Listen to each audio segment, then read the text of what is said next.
Hello YouTube, this is Morgan, Airspeed Prime here at my next Avatar Weekly discussion topic video. This one's going to be a continuation of last week's video, which was obviously me answering your questions. I'm going to answer even more of them. I got a few on YouTube because of obviously replies to that video. And I got a couple more on Tumblr, so I have a few more to do. It's probably something I'll do again at some point, but next week I do want to get back to doing an actual discussion topic for the video rather than just a bunch of random questions. But yeah, let's get just straight into the questions. Okay, first one here.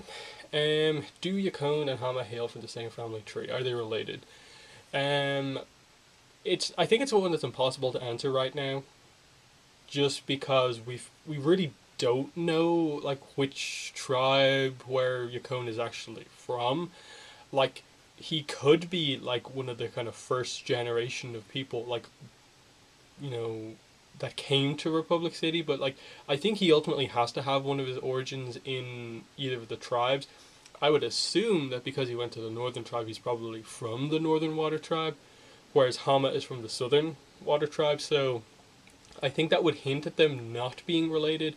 But obviously, the whole thing of them both being bloodbenders, one inventing the technique, the other being born with the super powerful version of the technique, um, it it's hard to tell. I think because it could be the case where anyone could have discovered bloodbending. Like Hama is not special because she discovered the technique. It's just that she happened to be the one to try and use waterbending to bend the water in people's bodies. Um, but again, we're not sure of that. So I think right now it's kind of like a a cool connection to make. Not a lot of evidence pointing towards it right now. Okay. So next question. Um, will there be a new TV show? I think I got a couple of variations of this question, but I'll just answer this directly. This is one of those questions where, like, if you ask it on a specific forum or whatever, you'll probably get different answers everywhere you go. And some people will say, yeah, yeah, sorry, Avatar's over. Some people will say, no, no, no, no, there's something coming. Right now, nothing is confirmed. We don't know for sure if there is or is not going to be another Avatar show going forward. Right now, we are the creators, Mike and Brian, are basically on a break from doing animation. That's what they said. Brian is obviously hard at work on his own graphic novel series where he's doing the art, he's writing it. It's called Thread World. It's coming out in 2017. That's going to be a 5-part series, so that's going to take up a lot of his time for the next couple of years. In addition to that, he is also assisting on the current Avatar and Korra comics. He's not like a direct, like crew member, but he's obviously assisting because he's one of the creators of Avatar. Mike is currently writing his own young readers kind of novel series called Geniuses. The first book is called Rebel Geniuses. It's coming out in October, and I think there's 3, but I'm not fully sure on that. And in addition to that, Mike is the writer on the Korra comics, so that are coming out late this year, early next year. We're not fully sure just yet. So Mike is working on Avatar stuff. It's just that that and all their other projects don't give them enough time to actually do a full-on animated series. Now, they in all the conventions, and a lot of people misinterpreted this.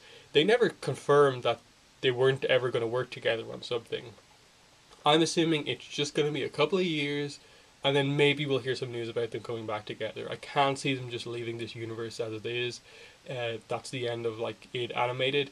I'm pretty sure we'll get back to it at some point, but you know, it's kind of looking like 2018, 2019, 2020 at the earliest. Just with the projects they're working on, and the fact that there is Avatar content coming out, it's just not in TV form. Okay, 2 questions from the next person, but I'll just answer them separately. Let's see. Is Legend of Korra the last in the Avatar series? Is it over? I heard that Michael Dante DiMartino is working on something new. Um, it's the last. Well, currently it's the last TV series, but as I just said in the previous question, we don't know for sure if it's going to be the last ever animated thing. Avatar isn't over. Avatar comics are coming out. Korra comics are coming out. Mike DiMartino is working on Korra comics in addition to his own novel series, Rebel Genius. And then Brian, as I said, is working on Thread World. So they have their own projects, but they're still working on Avatar in some way. Like Brian in a more kind of art overseer, just for the general consistency of style across the comics. And then Mike, I think, is more heavily involved with the story aspect of both series. But he is very specifically the writer of the Korra comics. So that's it's pretty interesting. But yeah, that's one of the kind of questions I got a lot. Second question for this person is, if there will be another Avatar TV show, would you like it to be set after Korra's time or before the 100-Year War? This is interesting. I think ultimately I would go for set it before ATLA at some point. I'll get into that in a minute. I think it's probably not the best idea that whenever a third Avatar series is announced, it's probably best they go back in time rather than forward in time, just because I think one of the things that, it's not a huge negative, but I think it's ultimately one of the things that makes people perhaps not like Korra as much as Avatar, was the extra technology involved. It kind of took some of the focus away from the bending, the martial arts, just the focus of what the world kind of was, what made us fall in love with this world in Avatar. Whereas, like, if you go forward in time, especially jump ahead a little bit, like beyond, like, maybe just the Avatar after Korra, you're dealing at that point with technology approaching the modern day, and I think at that point you're getting into a period where just you're kind of very much getting away from what Avatar was at the beginning. It makes sense to at some point deal with it, but I think leave that for a good bit later. We can handle Avatar approaching modern times, technology later on. Right now there's a ton of stuff to fill in the history, and I think for me, as a kind of Avatar kind of lore expert and stuff like that, someone who likes to focus on these things a lot, I really want some of those gaps filled in. Most specifically, I'd like to know a lot about the world after Wan, in that, like, what was that war between the various nations of humans that Wan died during, like, what did that determine, stuff like that, like what the Lion Turtles are up to. You know, I'd be like one of the people who'd be like, actually, like, I'd be fairly happy with like a mini series that focuses like just on spirits doing spirit stuff, and find out like about what they are, really what the spirits are for, their thoughts on things and that sort of thing. But if it had to be focused on like an Avatar, I'd be like, I think the second Avatar, the one after Wan, would be really interesting, just because Wan, like, he like had a friendship with Rava, that the two then became the Avatar together. But then the second Avatar is interesting in that that's the first person like born as the Avatar, and it's kind of something they didn't necessarily choose and kind of have to come to accept, and how it goes from being that kind of random kind of journey that Wan went on that ended up with him bending all four elements and learning the techniques and becoming the Avatar, whereas the second Avatar has a lot of stuff to deal with in terms of like adapting to the fact that, okay, I can bend all four elements, yet I'm from this nation in a time where his nation is probably at, oh no, he'd be from the Air Nation, so he'd be the second Avatar will be an airbender, because Wan is technically a fire Avatar, so that airbender Avatar will be born in the nation that is not at war, so he'd potentially be the one to maybe bring the war to an end. So how he goes about being like a neutral, sorry about the cat,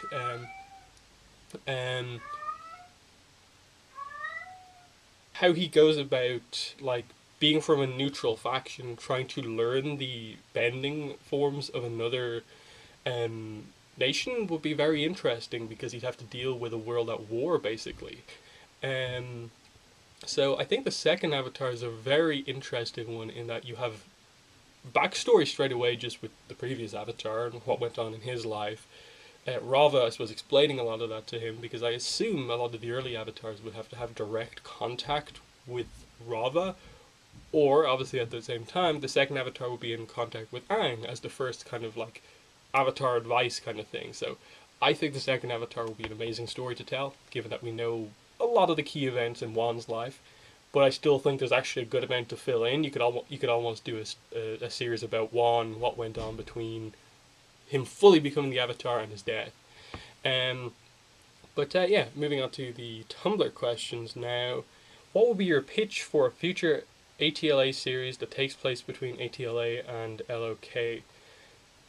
This is a pretty simple question. Animate the comics.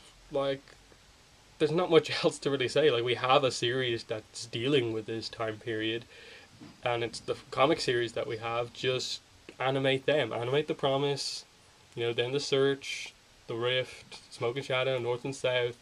I think, my thoughts on the comics are basically that at some point we're going to get to a point where we've like basically exhausted all of the characters at in or around 16, 17, and we're going to have a bigger time skip, and at that point, you could end like the first season. Like the first season is just the characters in their teens immediately after ATLA, time skip to them, a lot of the first groups getting married, having kids, the first conflicts they deal with as like adults and stuff like that, and then move into more of the periods in or around the stuff that we know about, like Republic City, Yukon, and I think even go as far as to like show like what the events were surrounding Aang's death and stuff like that. I think there's a lot of stuff to cover in between ATLA and LOK. I just think that the comics are kind of covering that right now, so it's a pretty easy question to answer for me. Which leads into the next question. How many more ATLA comic series do you think they will do, and when do you think there's going to be a time jump? ATLA comics specifically.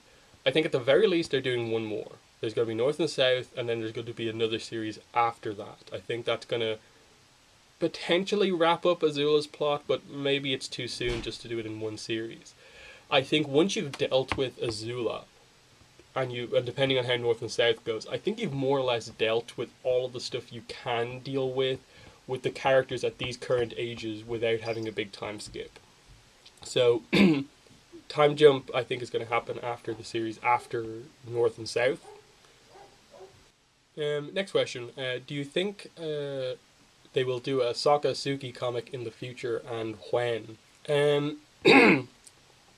Well, I'm not sure. I kind of have this feeling that they won't do one just because we got that Shells free comic. But at the same time, I think they need to put out some form of canon content that confirms if their relationship is like a thing going forward. Just because there's so much vagueness, I think, around a lot of the ATLA characters and like where they go in their lives. So I think a Sakasuki comic, just to cover like the key parts of their relationship, I think would be interesting to do. But yeah, that's pretty much that. Okay, next question. What's your opinion on The Last Airbender movie? Now, if you've been following my channel for any length of time, you'll probably know my thoughts on the movie if you've been following the podcast or my channel. But for anyone who's unaware, I don't hate the movie. I don't super like the movie. I just think it's okay. Anytime I watch The Last Airbender, I enjoy it. I don't think it's as awful as most of the fandom makes it out to be.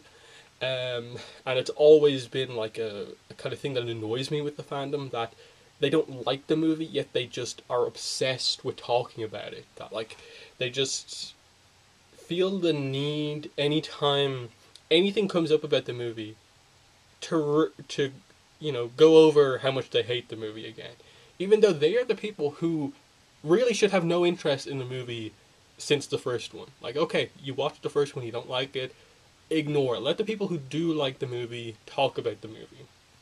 So, as for some specifics on it, look, there are absolutely awful parts of that movie. Some of the decisions they made, like replacing Roku with a dragon for no apparent reason and not really mentioning the name Roku, really bad. Sokka is basically not in the movie because Jackson Rathbone's character gets no screen time, barely any development, though they somehow managed to get some level of chemistry between Seychelle Gabriel and Jackson Rathbone in the minute and a half of screen time the two have together. So Sokka Yue is like okay considering it has like no screen time in the movie. Um, a lot of the other stuff that people like heavily dislike, like all of the actors, I don't really have many problems with the actors. I think like the Zhao actor is like extremely over the top and not very Zhao like, but it's fun to see this really eccentric Zhao in the movie. I think the guy who played Aang actually did a decent job in terms of the physical aspects of the character and presenting a like more emotional and I suppose live action realistic version of Aang where it takes him a lot longer to get over the death of his people. Where like you actually look back on ATLA and that's kind of brushed over relatively quickly. Like just Aang dealing with his people, it's not brought up all that much.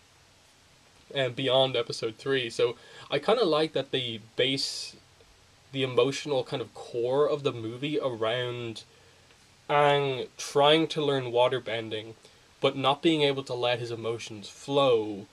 And ultimately, the end scene of the movie is him like accepting everything that's happened, letting his emotions flow, and that powering his waterbending to create that giant wave at the end.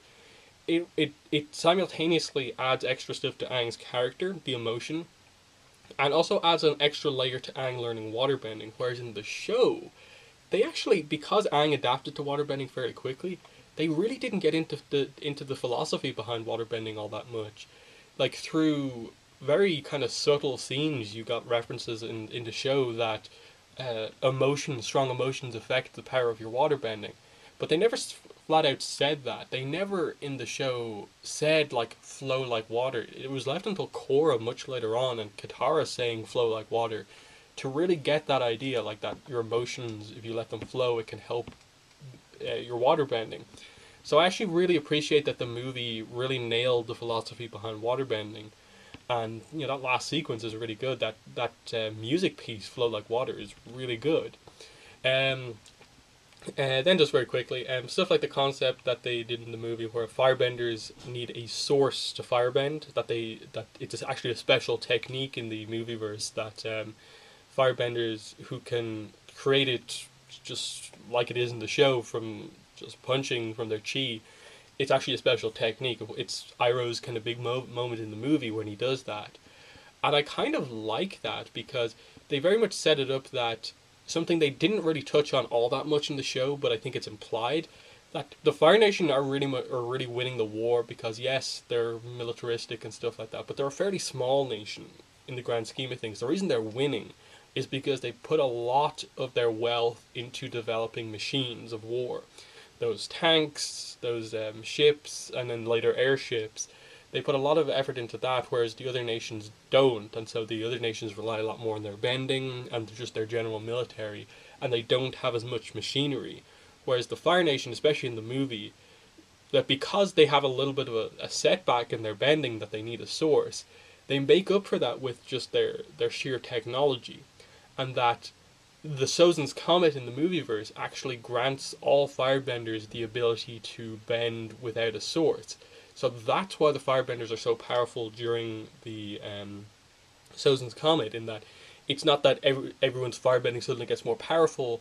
No, it's not. Just in general, those firebenders can bend without a source, and that makes them even more kind of dangerous. It potentially means that lightning bending isn't really a thing in the movieverse, but again, we never got the second movie and Azula using it. But it's still really cool that apparently, you know, I assume what the special technique that Iroh would have thought Zuko, instead of lightning redirection, would have actually been bending without a source. I think the movieverse is interesting when you think about it as a separate continuity. If you just consider it like as trying to be an accurate adaptation of the show, you're not going to like it. But again, I think book 1 in ATLA has a weird format that doesn't really suit being made into a movie because they go to a different place like every episode almost. So trying to adapt that into like a 90-minute movie, which is basically the runtime of it, they did a decent job at like summing up book 1 into the key points, and that it's the start, they're a little bit in the middle, and then it's Water Tribe stuff at the end.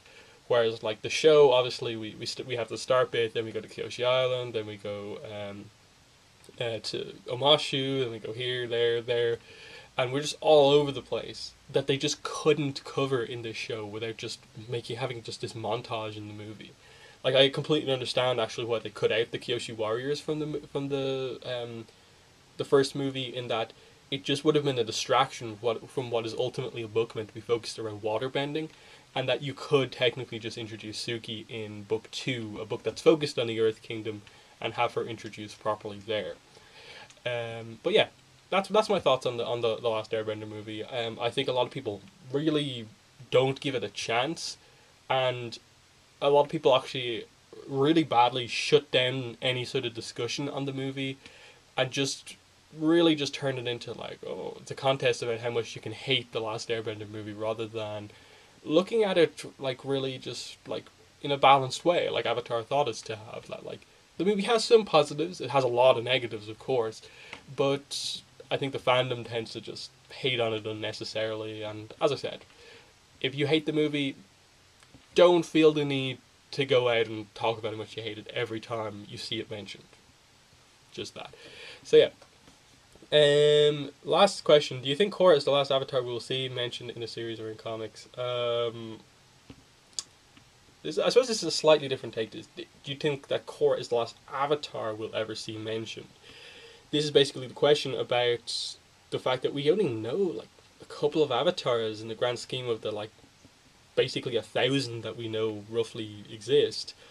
It's one of my biggest criticisms of the Legend of Korra video game, that they set up this really interesting story that the villain of that game, Hundun, the reason he is fighting Korra is because he is a former enemy of a past Avatar.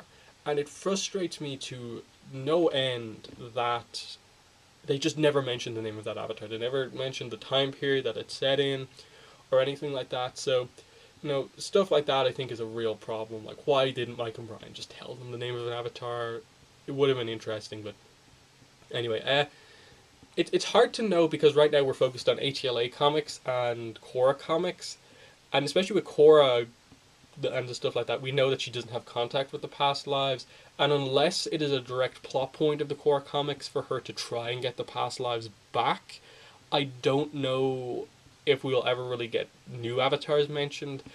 I'd like actually to see Aang at some point in the comics go further back than Yang Chen and ask another avatar about something. Like, I'd almost like a reference to Hundun, in that like maybe the avatar who fought him warns Aang that potentially Hundun is trying to get back into the physical world, and Aang actually temporarily halts Hundun from coming back, doesn't come into contact with him, but kind of almost is this kind of really early setup for that, like when Korra comes around and she decides to keep the spirit portals open, it was actually this thing Aang was meant to warn her about, that if you open the spirit portals, you'll let Hundun out. I think you could really incorporate a lot around the video game villain if you really go into it. And so basing a lot of it around that avatar, I think could work. But in general, I think they should give us names for those avatars that we've seen but don't have names for. Like the fire avatar before Roku, who everyone calls Avatar Jafar. Just tell us his name, please. Yeah, beyond like those initial ones that we know a little bit about, I don't think we're gonna really get a lot of names mentioned. I'd like to know the name of the second avatar, but you know, that's just my kind of theory stuff. But yeah, so yeah, that is the video. In the comments, let me know what you want me to do for the next discussion topic next week. Not questions this time around, just an actual discussion topic that you can think I can have a good discussion about. Yeah, other than that, that's been the video. Thanks for watching, and bye.